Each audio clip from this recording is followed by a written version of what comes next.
हमारे इंडिया में जितने भी स्काई स्क्रेपर्स वो ज़्यादातर इस तरह के दिखते हैं। मतलब कि इंडिया में ग्लास से बने हुए स्काई स्क्रेपर्स या फिर रेसिडेंशियल बिल्डिंग को ज़्यादा प्रेफरेंस नहीं दिया जाता as compared to other countries.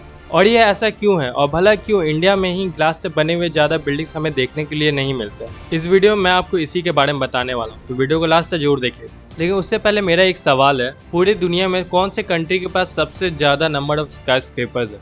A China, B USA, C UAE, D Japan. इसका आंसर मैं वीडियो के लास्ट में दूंगा। So hello everyone, you are watching evil fact. मैं हूं आपका दोस्त AKM।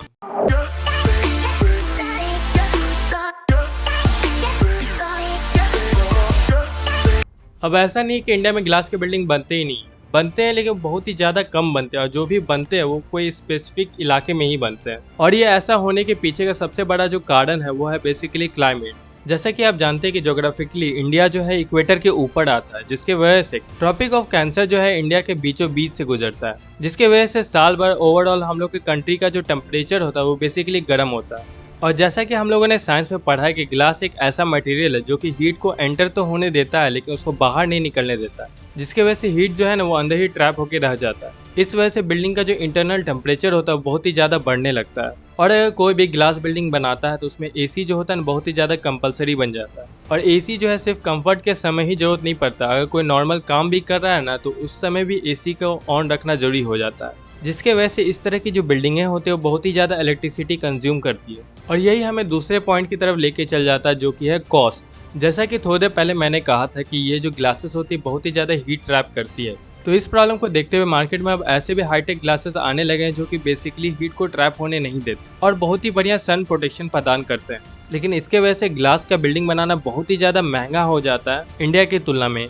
और अगर हम लोग वेस्टर्न देशों की बात करें जहाँ पे ये बिल्डिंग बहुत ही ज़्यादा मिलती है, तो वहाँ पे बेसिकली लेबर जो होता है ना बहुत ही ज़्यादा कॉस्टली होता है एज कम्पेयर टू इंडिया। और अगर कोई ग्लास की बिल्डिंग बनाई जा रही तो वो बेसिकली कंक्रीट के बिल्डिंग के मुकाबले बहुत ही ज़्यादा कम समय में बनता है और बहुत ही जल्दी प्रीमेड ग्लास पैनल को एक के ऊपर एक रख के तुरंत ही ग्लास बिल्डिंग को तैयार किया जा सकता है। और जिसके वजह से वेस्टर्न देशों में लेबर जो होता है बहुत ही कम समय के लिए इस्तेमाल होता है और ग्लास के इस्तेमाल की वजह से बिल्डिंग की जो कॉस्ट होती है उसमें भी बचत हो जाती है। और वहीं इंडिया में ग्लास पैनल जो है बहुत ही ज़्यादा महंगे हैं और यहाँ पे लेबर जो है ना बहुत ही ज़्यादा सस्ते हैं, तो अगर ज़्यादा समय भी लग रहा है तो कोई ज़्यादा दिक्कत नहीं है। इसलिए यहाँ पे ज़्यादातर कंक्रीट के बिल्डिंग को ही प्रीफर किया जाता है, तो ओवरऑल जो बिल्डिंग में कॉस्ट लगना है वो बेसिकली कम रहे। इसलिए हमें वेस्ट को ज़्यादा फॉलो करने की ज़रूरत नहीं है।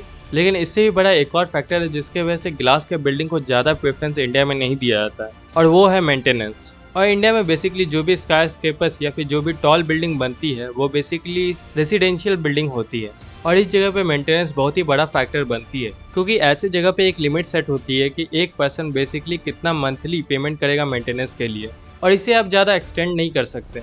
और इसलिए ग्लास की जो बिल्डिंग होती है वो रेसिडेंशियल यूनिट के लिए ज़्यादा प्रेफर नहीं किया जाता है, और साथ ही साथ लोग इसे ज़्यादा पसंद भी नहीं करते लंबे समय के लिए, क्योंकि शुरुआत में खूबसूरत सा चमकता हुआ ये बिल्डिंग तो दिखेगा लेकिन लंबे समय के बाद जो इसके एक्सपेंसेस है वो आपको ज़्यादा बर्दाश्त नहीं होगा।